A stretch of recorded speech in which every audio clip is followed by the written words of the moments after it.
की जय।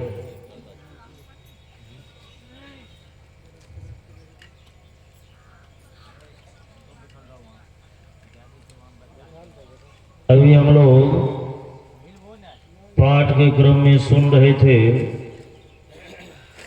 कि इस संसार के अंदर हम दिन रात एक करके तमाम तरह की कोशिश कर लें, लेकिन पूरा सुख, असली सुख और शांति तभी इस जीव को मिलता है जब ईश्वर की भक्ति हम आप करते हैं। बिना ईश्वर की भक्ति किए इस जीवन का कल्याण नहीं है। हम लोग सुन रहे थे कि बिनु विश्वास भगति नहीं, तेहि बिनु द्रवहि न राम। किसी से कोई वस्तु मांगा जाता है तो लड़ झगड़ करके मांगेंगे तो नहीं मिलेगा।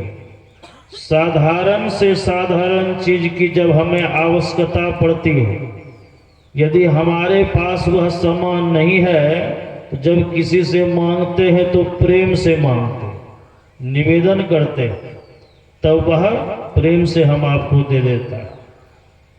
उसी तरह से हमारे अंदर में सुख की लालसा है, हर एक शांति चाहते हैं, कोई अपने जीवन में अशांति नहीं चाहते। तो जिनके पास शांति का भंडार है, सुख का भंडार है, उनसे यदि हम मांग करेंगे तो प्रेम से मांगना पड़ेगा।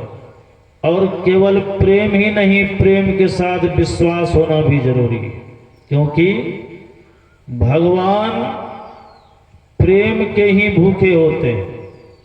यदि आपके अंदर में प्रेम है, आप भगवान से जो चाहिए वो करवा सकते हैं।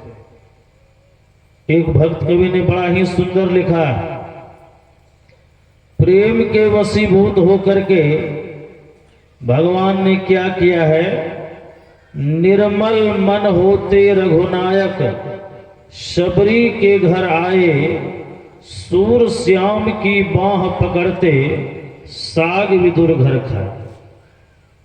मन में निर्मलता रहने के कारण, विशुद्ध भक्ति करने के कारण भगवान को भक्त के द्वार पर भी आना पड़ा है।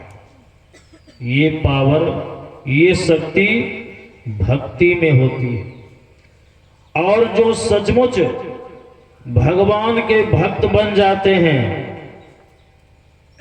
तो भक्त को सुख पहुंचाने के लिए, भक्त को सुख देने के लिए, भक्त का सम्मान करने के लिए, सम्मान बढ़ाने के लिए भगवान को कभी कभी अपने नियम में परिवर्तन भी करना पड़ता है, वो कर देते हैं। भगवान सब कुछ सहन कर सकते हैं, लेकिन सच्चे भक्त का कोई तिरस्कार करे, ये कभी वो सहन नहीं करते। वनवास काल के दौरान भगवान श्री राम लक्ष्मण जी के साथ मां शबरी की कुटिया में आए थे, और वहां हम लोग सुनते हैं कि भगवान श्री राम ने 9 प्रकार की भक्ति का उपदेश किया है। लेकिन उपदेश करने के पहले जब मां शबरी की कुटिया में भगवान श्री राम पधारे, कितने वर्षों से, युगों युगों से, सहस्त्रों वर्ष से मां शबरी भगवान की प्रतीक्षा कर रही थी। भगवान को देखने के बाद खुशी का ठिकाना नहीं रहा। मां शबरी ने भगवान को सम्मान देने के लिए, उनका सत्कार करने के लिए क्या किया है, जूठे बेर खिलाया और प्रेम के वशीभूत होकर के भगवान ने खाया। मैंने सुना है मां सबरी जब प्रभु श्री राम को बेर खिला रही थी तो भगवान तो प्रेम के वशीभूत होकर के खाए चले जा रहे थे। तो भगवान तो मां सबरी के अंदर का जो भाव था, जो भक्ति थी, वह देख रहे थे। लेकिन बगल में लक्ष्मण जी खड़े थे। लक्ष्मण जी मन ही मन सोचने लगे कि भैया भी कहां कहां चले आते, चलो आ गए तो कोई बात नहीं, ये जाति की मुसरनी है, ये बेर खिला रही हो, डायरेक्ट खिलाती तो कोई बात नहीं, पहले अपने चीख लेती है, जुठा कर देती है, तब भगवान को बढ़ाती। और मेरे भैया भी ऐसे हैं, वो भिलनी वो मुसरनी देती जा रही है, मेरे भैया भी खाते चले जा रहे हैं। ये जातिगत भावना, अहंकार की भावना लक्ष्मण जी के अंदर में आ गई। प्रभु श्री राम लक्ष्मण जी के मन की बात को जान गए कि लक्ष्मण के मन में क्या चल रहा है। जैसे ही सोच रहे थे भैया भी कहां कहां चले आते, ये मुसरनी के हाथ का जूठा बेर खा रहे, जैसे ये सोच रहे थे तो मां सबरी ने प्रभु श्री राम को बेर बढ़ाया, चिक करके, खट्टा है कि मीठा है, जो खट्टा होता था तो फेंक देती, जो पका हुआ रहता था, मीठा लगता था तो भगवान को बढ़ाती। मैं कभी कभी देखता था पूज्य स्वामी श्री ओमानंद जी महाराज, परमाराध्य सदगुरु महाराज के हृदय स्वरूप महर्षि शाही स्वामी जी महाराज की जब सेवा में रत थे, ये पूज्य बाबा को जलपान कराते थे। सेवा तो बहुत करते थे, उसमें से एक इनका रोज का नियम था जलपान कराने। तो सुबह के जलपान में बाबा फल खाते थे, शाम के समय में चूड़ा का भुजा, चना का भुजा, भुजिया, खीरा हो गया, कभी मूली हो गया, जिस चीज का समय रहता था वो खाते। खीरा पूज्य बाबा को बड़ा ही प्रिय, सुबह हो कि शाम हो, जलपान में पूज्य बाबा खीरा जरूर खाते। तो खीरा को जब छिलनी से छील लेते थे और पीस बना करके जब काटते थे तो मुंह का जो भाग होता है, कभी कभी देखते हैं खीरा तीता निकल जाता है। तो पूज्य बाबा क्या करते थे, मुंह का जो भाग होता था वो एक टुकड़ा काट करके पहले अपने खा लेते थे, फिर देते थे उधर। इसका ये भाव नहीं है कि पहले जूठा कर दिया और तब बाबा को खिला रहे हैं, ये बात नहीं। मन में ये भावना है कि यदि खीरा तीता होगा तो पूज्य बाबा को, मेरे गुरुदेव को खाने में तकलीफ होगी, कष्ट होगा, सेवा में त्रुटि हो जाएगी। पूज्य बाबा को खीरा तीता नहीं लगे तो पहले थोड़ा अपने खा करके टेस्ट कर ली, जो तीता होता था उसको हटा देते थे, जो अच्छा लगता था वो पूज्य बाबा को खाने के लिए देते थे। ये भाव मां सबरी के अंदर में यही भावना कि जो खट्टा है वो भगवान को खाने में अच्छा नहीं लगेगा, जो मीठा है वह खाने में अच्छा लगेगा, तो चक चक करके बेर को देती थी। यहाँ लक्ष्मण जी दूसरी बात सोच रहे हैं। जैसे ही जातिगत भावना लक्ष्मण जी के अंदर में आई, तो जैसे ही मां सबरी ने बेर बढ़ाया तो भगवान अपने हाथ में ले लिए और तुरंत लक्ष्मण जी को बढ़ाते हुए कहते हैं कि लो लक्ष्मण। अब प्रभु श्री राम ने बढ़ा दिया, क्या करते, मन तो नहीं हुआ लेने का, लेकिन प्रभु श्री राम बढ़ा रहे हैं तो हाथ में ले और इधर उधर देखने लगे। भगवान तो खाने में मगन थे, अब भगवान से नजर बचा करके लक्ष्मण जी ने उस बेर को खाया नहीं, फेंक दिया। इस तरह से भगवान ने 4 बार लक्ष्मण जी को बेर दिया है और चारों बार लक्ष्मण जी ने उस बेर को फेंक दिया, नहीं खाया। भगवान की नजर से भला क्या छिप सकता है? हम आपको लगता है कि छिपा रहे हैं, लेकिन उनसे छिपाना मुश्किल है।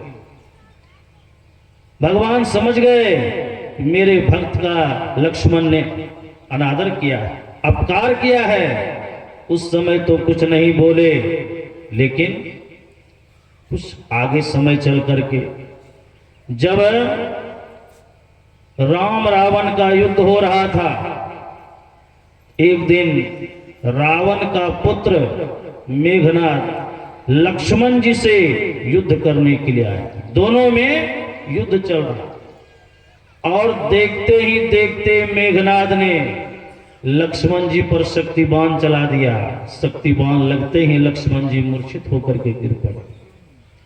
जब मूर्छित हो गए, गिर पड़े, तो भगवान श्री राम को मन ही मन बड़ी पीड़ा हुई, बड़ा ही कष्ट हुआ और अपने भाई के वियोग में बिलख बिलख करके रोने लगे और मन ही मन सोचने लगे, अब मैं कौन सा मुंह लेकर के अयोध्या जाऊं?